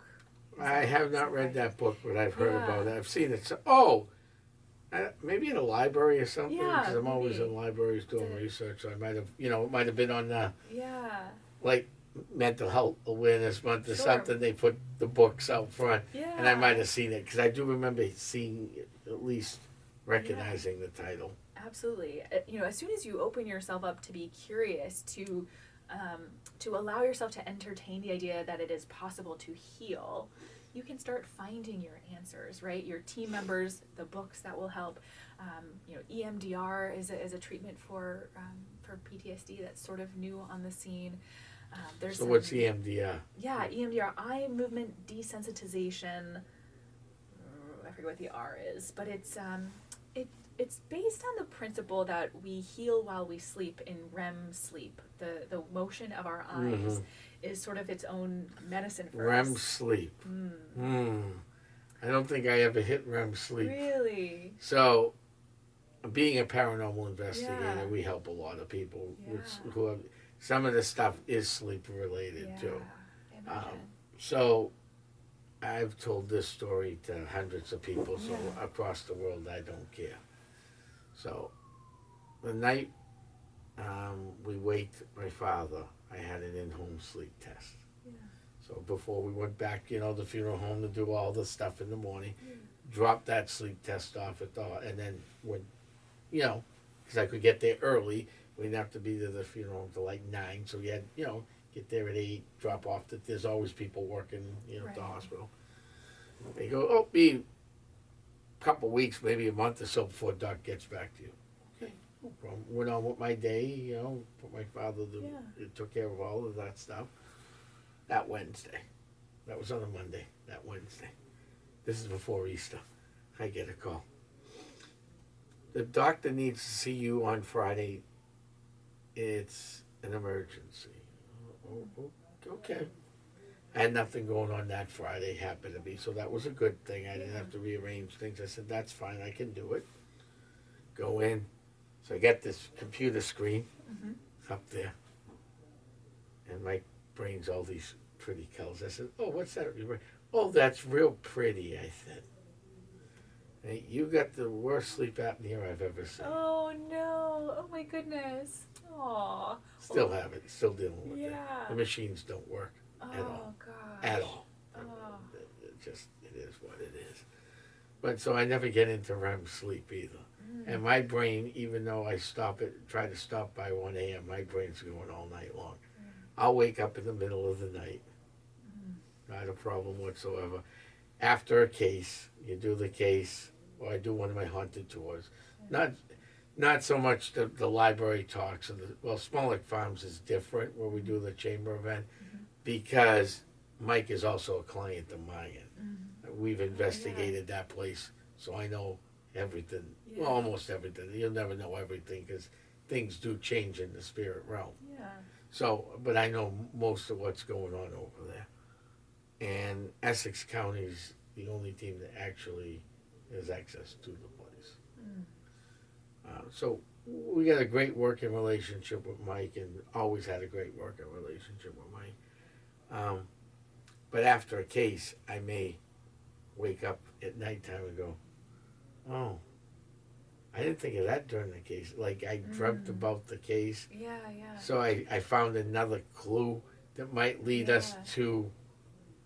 But I don't get into REM sleep at all. Interesting. Yeah, that's tough, right? I imagine that it takes its toll a little bit. No, you feel okay? I just keep going. Yeah. Well, there is a great thing out there that helps people who don't get the REM sleep, and it helps keep me going throughout the day with everything I do. It's very good for you. Comes from Colombia. It's called coffee. Everything in moderation, right? 10 cups a day. Oh, gosh. But it is what it is. And, when you're in the field of the paranormal, that's one thing you got to see if people sleep paralysis, sleepwalking. Yeah. Why are they doing it? Is it always that spirit in the house? No.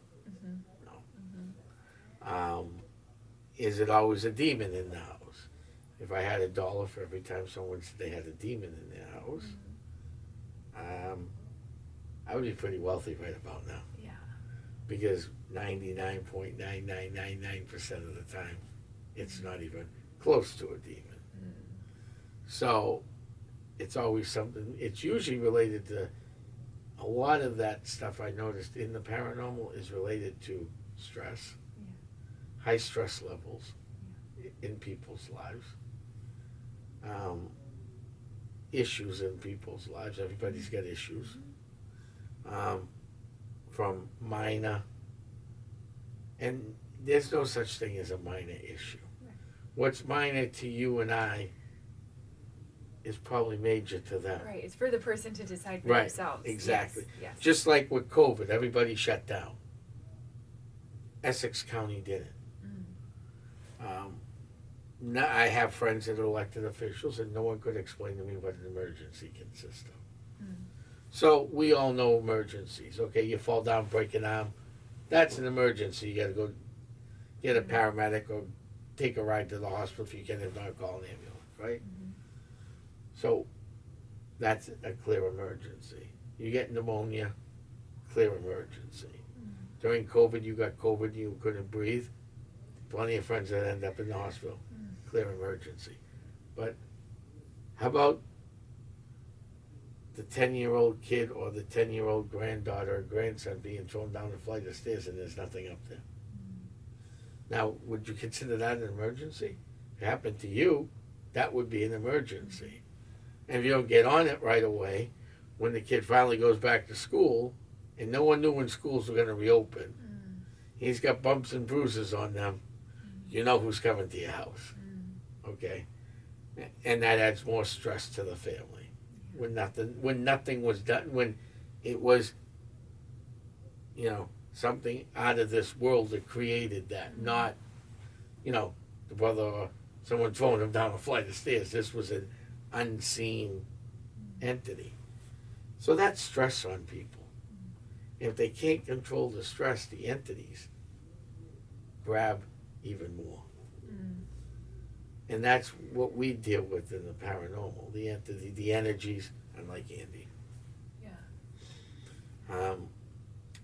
My tech guy, Bill, you saw him, he was with me at the we went to, the first time we ever went to a KRI meetup group thing was when he was in Greenland, over 20 years ago, obviously now. And I went because my friend Bob, who co-hosts the show with me, he was doing a live radio show there, not with this, but another group he was with. And some people called him up. He asked me to go up because someone was bringing a vampire doll in that was possessed, supposedly. I ended up storing the vampire doll, taking it, still take care of it today, still have it, never had an issue with it. But the story went with this vampire doll.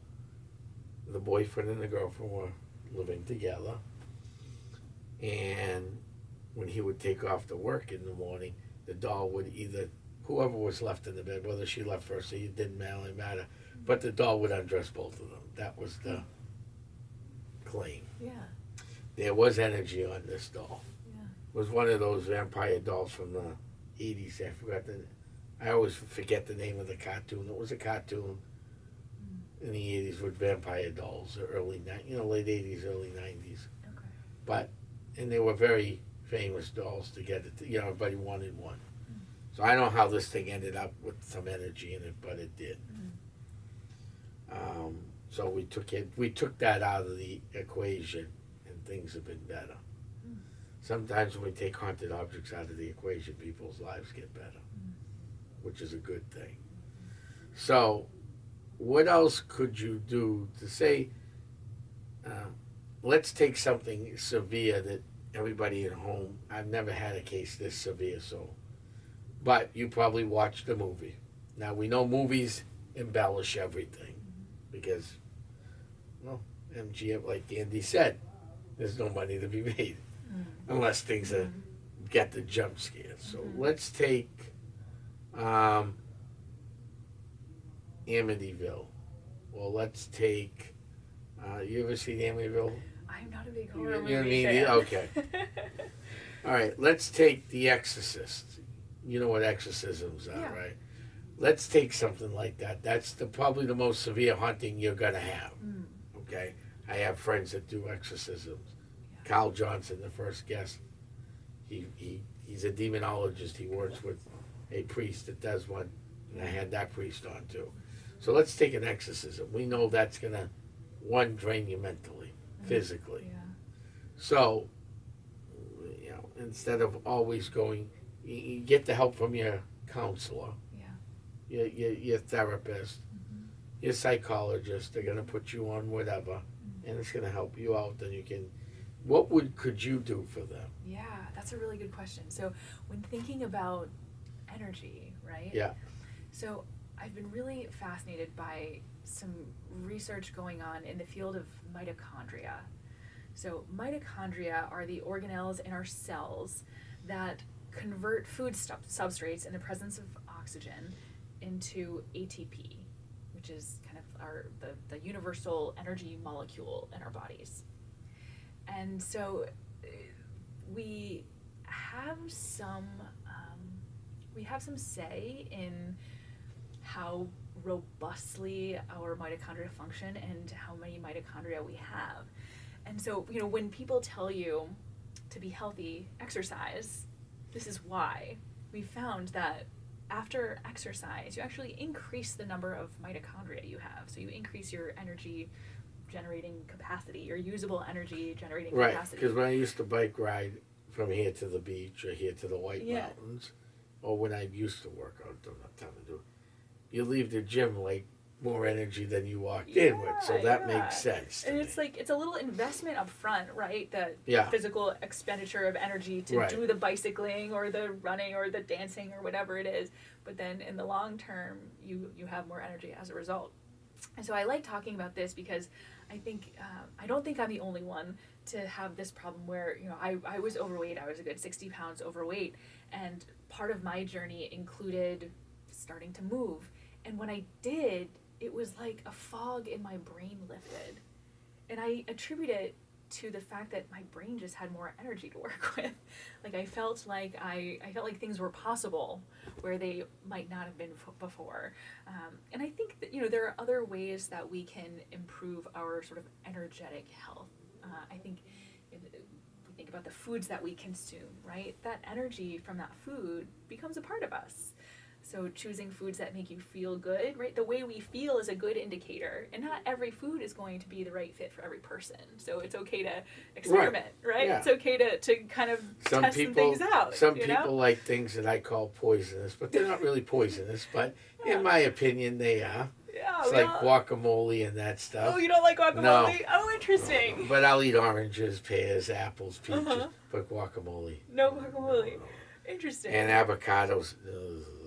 Yeah, well, we all have different, and, you know, some people can't eat gluten, and some people, you know, can't eat FODMAPs, and there is just a whole host of different,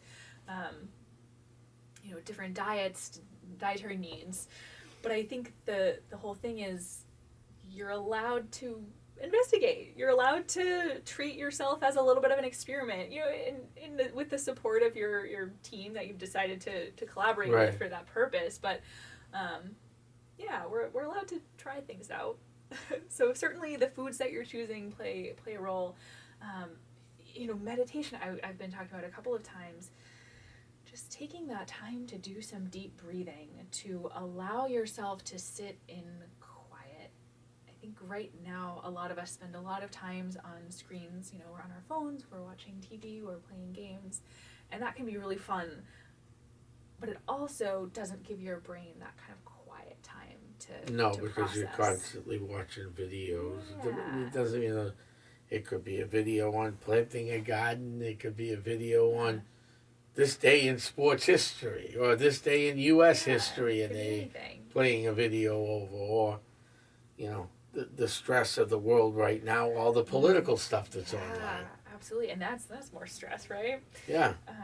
So, you know, just kind of taking a step back and deciding how much consumption of media is the right amount for me, and what are other things that I could be doing that'll help me feel good and help me be able to process everything that I'm taking in, because we are exposed to so many different sensory inputs and you know, pieces of information. So having that kind of quiet time and that REM sleep to help us process it all.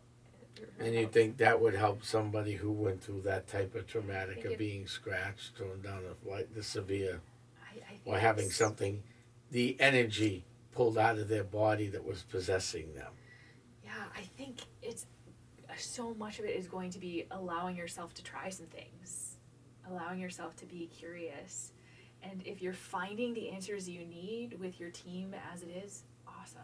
Right? So what You're you are finding is you're answers just there. part of the bigger team. You're Yeah. one person that will work with their doctor if they give them permission to, because there's obviously laws that you Yeah. have to follow. So, but if the patient writes to all the doctors and say, "I want you to collaborate on things," then you can legally do that. Yeah, so I would work with the person, Is it- right? Because we all have agency. Right. We all have a say in what happens to us.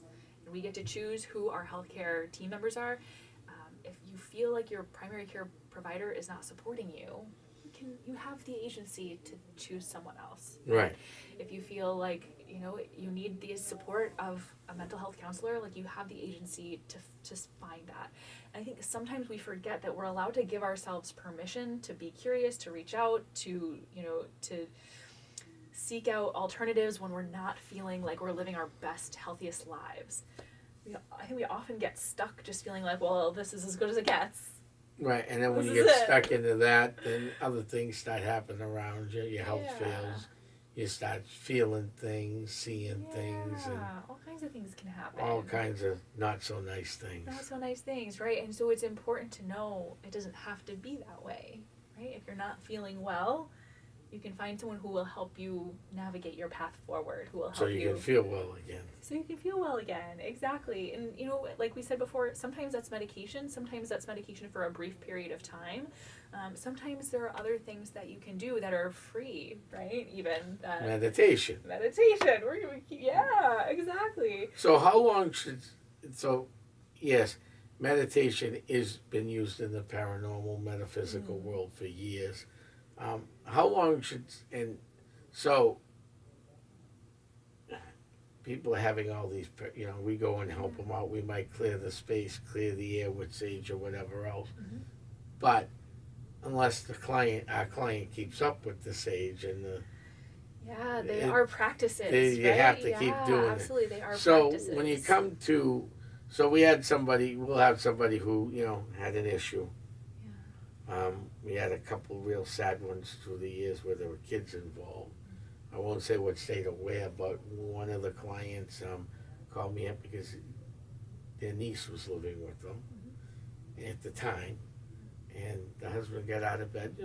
Sometimes at night you got things to do. You get up, go to bed, then you go back to bed. The niece is over the bed like this, Oh gosh. playing those stupid TikTok games it was, and a few other things. I got rid of the entity anyhow that was trapped in her, that was causing her all these issues. So, how many times a day, and what is the idea behind meditation that would help these people? Yeah, and it's gonna depend. Usually, we recommend starting just a few minutes, right? Even for a minute, even when you're stopped at a red light. I don't recommend closing your eyes, but you can do the breathing exercises, right? Right. You can do the deep breathing, the diaphragmatic breathing, box breathing. There's so many different breathing strategies. But yeah, just when you first wake up is a good time. You're kind of still in that alpha brainwave state. You can just take a couple of minutes, breathe, and there are many different types of meditation too, right? Some people like to just kind of nothing, no prompts, no guide. Right. And that's one way to do it. You might choose to have a guided meditation, and there are so many different ones. And that you can choose find from. those online. You can find all those over the online, place. absolutely. Metta meditation or loving kindness meditations can be really helpful for, helping you kind of feel more connected to other people and yourself. Transcendental meditation. There are so many different kinds of meditation, and again, it's all about trying some stuff out, seeing what feels good. But just a couple minutes to start, and then it's like your mind is kind of like a muscle, right? You can extend how long you're doing it. And some people meditate for hours. I don't have time in my life for that, but that's for some people that's what they want and that's what they need, right? So it's very personal, but just giving it a try is a good way to feel that sense of agency, like you have some control over your body, over your mind, over your emotions, and your spiritual connection too. So what do you suggest? Starting off maybe 5 minutes 5 at minutes. a time, 5 minutes. a couple times a day if possible. Yeah, absolutely. When you wake up, maybe before you go to bed, if you have time in your lunch break. When I was working at the Brigham, I would take my lunch outside when I could in the summer, and I would just sit and I would meditate on my lunch break. So that's an option. And a lot of places have meditation rooms now, so you can find that. Yeah, I private noticed setting. they're becoming Yeah. more and more popular, Yeah. especially yeah, in artist lofts and stuff. There are absolutely. meditation rooms. Yeah. I think another thing for folks who have had these experiences, these very traumatic experiences, finding a creative outlet, finding a way to to kind of process in an external kind of tactile way the experience that you had. Well, that's what some of the best psychics I ever worked with Yeah. had traumatic lives, Yes, absolutely. and that Tom. trauma went from Absolutely. minor trauma to Very serious trauma. very serious, Definitely. serious trauma. Yeah. Some of the best psychics actually Yeah. have had traumatic life experiences. Absolutely. Some of the best investigators that I've ever worked with had trauma in their life And I think it's important to know that. of different degrees. Yeah, That, and I think so. One of and the I things don't believe- ask my new team members anything like Yeah. that. They just eventually It'll come become out. trustworthy Yeah, and say, of course. "Hey, you need to know this," or "Hey, you need to Yeah. know this," or Yeah. "If I do this," because I tell them right off the bat, if you see me and I'm starting to doze off, Yeah. hit me to wake me up, Mm. because that's my sugar going Gotcha. ballistic, and I need to, Yeah. Yeah. you know. Exactly. So they watch out for that stuff Yeah. too, Yeah. you know. So, but eventually they become trusty of you and Yeah. treat them like family, and now they have an outlet. Yeah. But But I think it's really important for people to know that trauma, as we're able to process it and then to integrate it, to choose how we carry it forward with us. So I think until we're able to process that trauma, which a therapist can help you do, which EMDR can help you with, which a well-timed, correctly dosed psychedelic can sometimes help with. There's a lot of research there. It is possible to process our trauma and then to integrate it and to let it be something that teaches us, that gives us a gift even, that we can share with other people moving right, forward. Yeah. and that's how a lot of paranormal and even cryptids and UAB UFO researchers, they use that trauma. Yeah. Because imagine, I had a guest last week before last, older lady in her 70s. This is stuff that's already online, so it's not top secret. If Yeah. you didn't listen to it, go back, check out all the old pages. The last year of shows are all on Lawrence Community Access TV's YouTube page, so you can find it there without a problem. Or you can go to Essex County Ghost Project or New Hampshire Paranormal, any of those pages, and you'll find my shows, or the shows Bob and I do. And we've had some great guests on. Mm. But this girl was young. She thought she was dancing with some friends. Mm. They just moved to this area. And she was dancing with Grace. Later on that day, the men in black showed up to the house. You're looking at a 7, 8-year-old girl with younger and older siblings. Don't tell me that wasn't traumatic to have those clowns in black. Right. They call men in black. I call them clowns in black. Show up. Imagine the trauma that. Absolutely. And now she's in her, I would say, mid to late 70s. Yeah. Raised a family. Had her own. Got grandkids too. Yeah. But It's never too late to the process the trauma Yeah, it's never too late. I think that's is important. still with her. She still remembers being that scared, Yes. looking out the window and seeing these clowns in black. Yeah. And so with a lot of, again, there are new strategies that people can seek out, and it removes the fear from the trauma, right? It allows it to be, it's not like it, takes the memory away from you, but it allows you to feel safe in your body again, and to have a little bit of Freedom. detachment and Yeah. freedom from that constant fear and that constant tension in your body, because we carry it here, not just here. Right. And tension carried here Yeah. eventually starts clogging Yeah. important blood vessels Absolutely. It's that all then lead connected. to. Yeah. It's all connected. Yeah. Yeah. Absolutely. So, I mean, and some, like I said earlier, some of the outs are joining investigating teams and trying to help other people. Yeah. Them helping other people is helping, their own traumatic drama Absolutely. in life.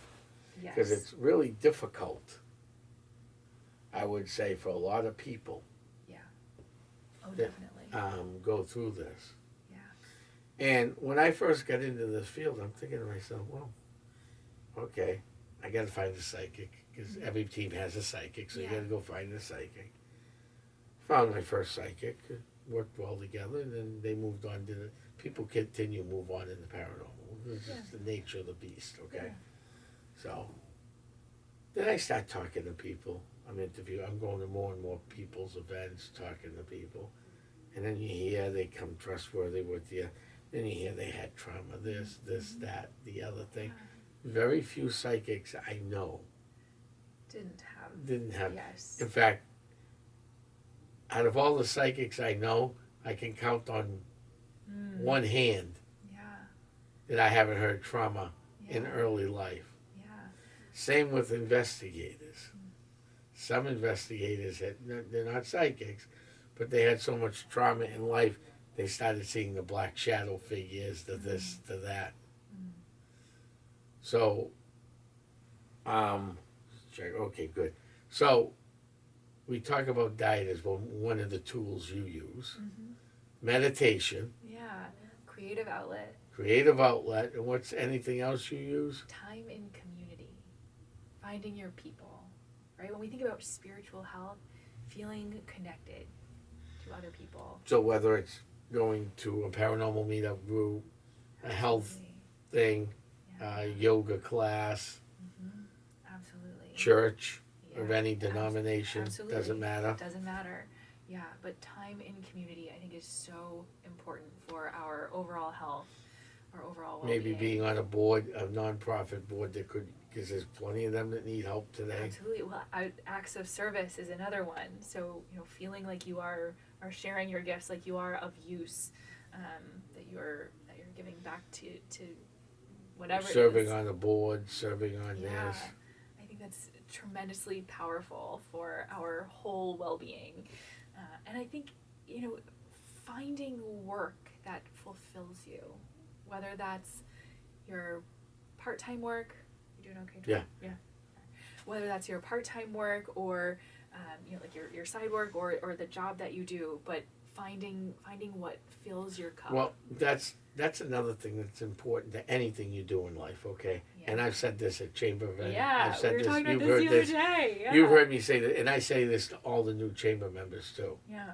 Yes, I want you to stay, Yeah. but whatever you do in life, you got to enjoy it. Yeah. Okay, I make life work right now, Yeah. but back 20 years ago, I was making money hand over fist legally, but making good money at the jobs I was doing. I wasn't enjoying it. Yeah. I wasn't enjoying it. Yeah. Put the brakes on. Yeah. Changed everything in my life over. Got into the paranormal, where I feel comfortable. Yeah. That to me is, even though I don't get paid, that's a 40+ hour work job for me, because I enjoy it. Yeah. I'm always out there looking for books, looking to educate myself, looking to continue to build teams. Yeah. Now, Essex County will be going into 6 different states coming in the years coming, over the next year probably. So, not probably, but but I tell people all the time, you can make $15 an hour, you can make $12, or you can make $102 an hour. If you enjoy it, you stick with it. If you don't, it's time to find something else. Yeah, absolutely. I mean, we're here in this body for but a brief period, and why wouldn't we do our very best to live the life that lights us up? And how long are we here for? We don't even know. Right. You don't really know. We don't really know. And the other thing is, you know, like me, for example, I actually did a partly reincarnation. I've got me back. I know I got to go further back, but I got me in the 60s living, and then in the 1800s. Now, I'm able to channel spirits, spirit energy. Yeah. Yes, energy. Or spirit, whatever. Yeah. And, which is interesting. Is it dangerous? Well, it's a simple answer.